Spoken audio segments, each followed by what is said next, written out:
All in Sports Network. We love sports. Home to the cradle of football and the greatest spectacle in racing. This is All Indiana Sports presented by the Unstable Blues. Welcome back in. The Fever let another lead slip away and couldn't recover. Are there answers, and who should be held accountable? Let's discuss as we go all in. That's correct. I'm Kevin. This is my wife, Alexis. We are happy to present All Indiana Sports as part of the All In Sports and Rogue Media Sports Networks. All right. Well, yikes. 10-point lead, and as much of that in the game, and then just didn't have the killer instinct to get it done. Caitlin Clark still had a double-double. 19 points, 10 assists. Aaliyah Boston with 26 and Kelsey Mitchell with 20. But that was kind of pretty much the end of it. Yeah, that was it. That wasn't enough. No. That's the big three, but as we've seen maybe on the men's side, the big three idea is turning into deep team basketball. Yeah. Depending on what happens tonight in the NBA Finals, we'll talk about that with Liam a little bit later today. But as far as this game is concerned,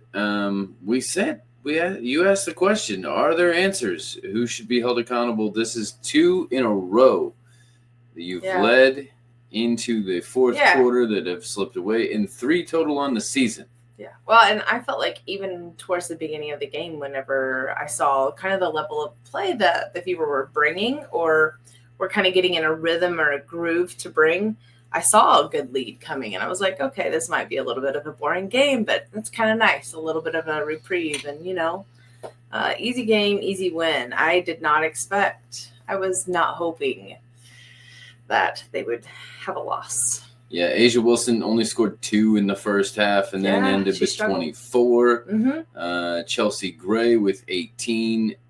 Jackie Young with 19. And the newcomer Jewel Lloyd, who caused a lot of problems for the Fever with the Storm last year, only had 10. But, they did everything that they needed to on the Aces. And like I said, it's just a lack of a urgency at the end, letting guard down and just not finishing. It's that third quarter that they really tend to fall apart. The end of the second half, that third quarter is really a struggle for the Fever, trying to figure out how to stay ahead and on top of, coming out of that halftime and what that looks like for their team. So what is the answer here? How did they get to the point where they can close out a game with a lead? I think they made a really big mistake in letting Aari McDonald go.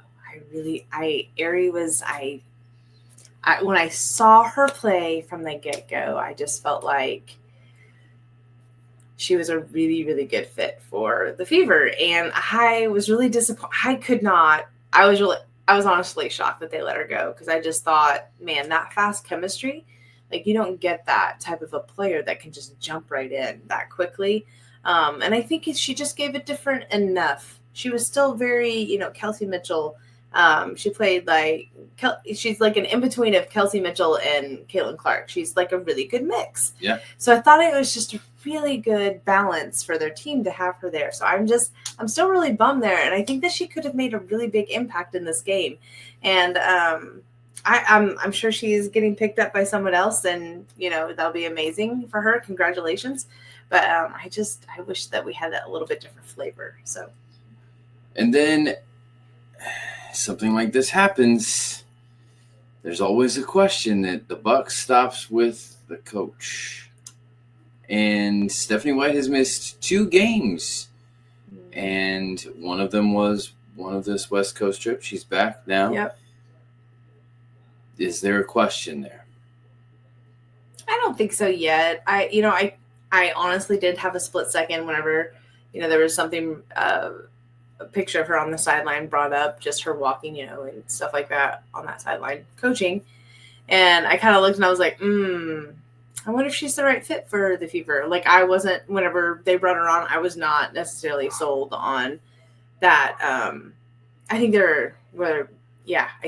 I just was surprised that she was the one that they chose. So I would not be surprised. For me, either way, like, I don't know that she's doing really great things.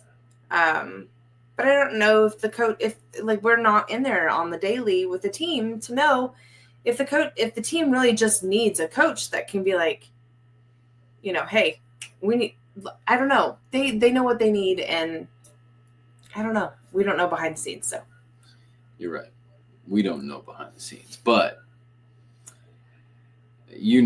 I've had an ongoing issue with this kind of thing of these undisclosed personal needs for a day off, and it's 2025. I get it. And we're all very sensitive about things. Yeah. But I don't know if I've ever seen a men's coach miss a game for an undisclosed personal issue. Yeah. Even when I'll just point to this past season. Greg Popovich, legendary coach for the Spurs, missed quite a bit of time. But from the get-go, it was he had a stroke and he needs some time away. There was a very specific reason given to his absence. Okay, no, I'm not saying Stephanie White is having a stroke. But hold on. Let me say this.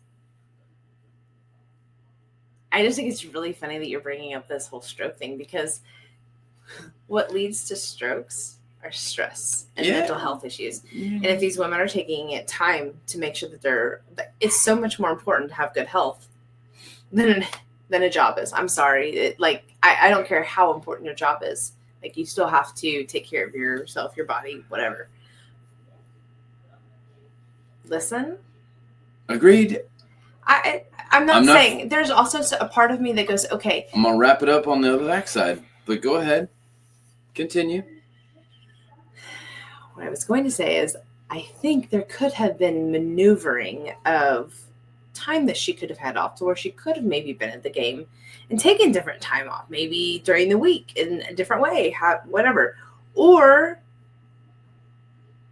I don't know. I don't know what the good answer is. Maybe it's being the assistant coach and letting. I don't know.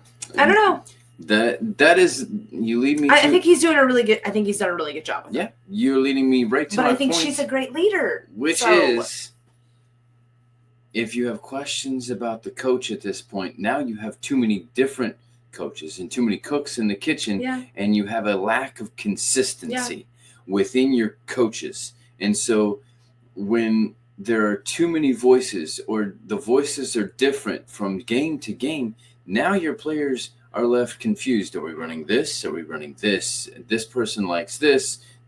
And now there's too many voices in their head, and they aren't able to play as fast as they would like, right? In the NFL, you learn a new system, and you have to take some time, maybe a year, before you get used to the system. Once you get used to the system, then the players can play faster and execute the system because they don't have to think as much. If you're constantly thinking because you don't even know who your coach is that day, that is a problem. And you can't develop a team chemistry and a level of trust within your organization from top to bottom because you have a lack of consistency at the very top. Yeah, I definitely can see that. I mean, that does trickle down. So I'm not saying I don't have anything to put in. I do see that and can see where that can definitely be a possibility. I'm not saying that Stephanie White is wrong for the job. I am simply making an outside observation that they've already 13 games. She's missed 2 of them, and now, and they've won 1 and lost 1 in those games, and then they lost 1 with her coming back. Yeah. All right, Caitlin Clark mentioned she had a double-double. Mm-hmm. She also, though, now has gone 1 for 17 from 3-point in the last 2 games, which is kind of her strong suit, but her other strong suit is her passing. She did a great job assisting. Like, I saw I think at the beginning of the game, I started to notice that Caitlin had tried to make some things work with some other players, and it just was not happening. So she really relied on Aaliyah very early on, and they had a really great, chemistry happening. They were gelling well, and it was almost like everybody else was kind of just exterior. Yeah. And sometimes that's how the game goes. Like at first I was like, I wish that there was better, equal level of play that happening, but it just wasn't falling. So anyway, I just think that it was fun to see them doing that because they created a lead, right? They created a little, you see that on teams where there becomes those two that are just, and that's a lot of fun to watch. But I think that we do have depth that maybe we're not tapping into a little bit. But I do feel like the depth that came out on the court today also didn't show up the way that they needed to. Sure. So I don't think we talk about Caitlin Clark. Why I'm bringing that up at a broader sense is because I think that it was not just Caitlin. It was, Natasha Howard. I wish she would have been a bigger presence. That I felt like she had a rough game. Yeah, and I think, you look at the stats. She had 10 assists, but 8 turnovers. But not all of those turnovers, I would say, are on her. Yeah. So it's kind of like a quarterback. There was one that I know that was like blatantly on her, and she would probably take.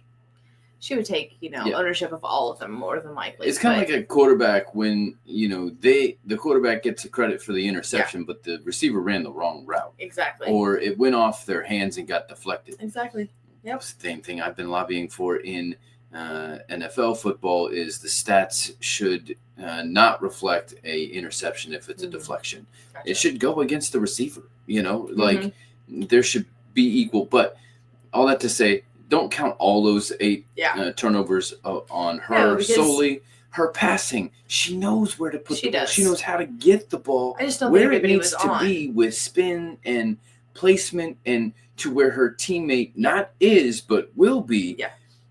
Very much like a quarterback. That's why I bring that up, because the long passes, the way that she spins it around traffic with angles and puts it in a place where the teammate is running toward. In the NFL, they talk about, you have to, in college football, you can pass it to your receiver.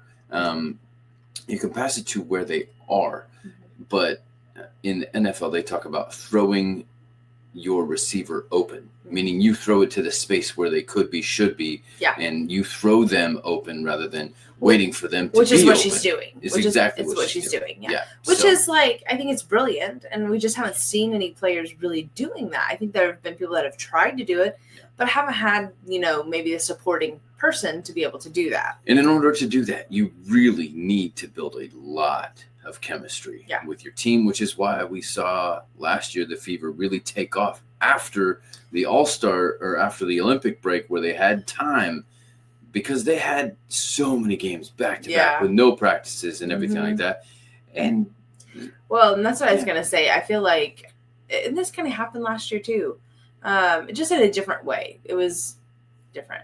I think that you're going to have to go through a hard time to get to the good. And I think they're really close to being like on a, like an unbeatable. Ooh. I do. I feel like they're on I feel like they're turning a corner. I feel like this is the valley that they're in before they come up. So I think that this is just watch. All right. After 2 losses and 2 leads lost, you heard it here first that it's coming. It's coming. Yeah.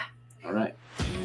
That's all the time that we have, but it's not quite done for today. Liam and I will be back once we see what happens in Game 7 of the NBA Finals between the Pacers and the Thunder for one game to decide a champion. Then we'll be back once, twice, maybe 3 times next week as the Fever schedule heats up with 3 games in 4 days, including 2 on the road. This is Alexis. And this is Kevin. Reminding you to stay all in Indiana. All in Sports Network. We love sports.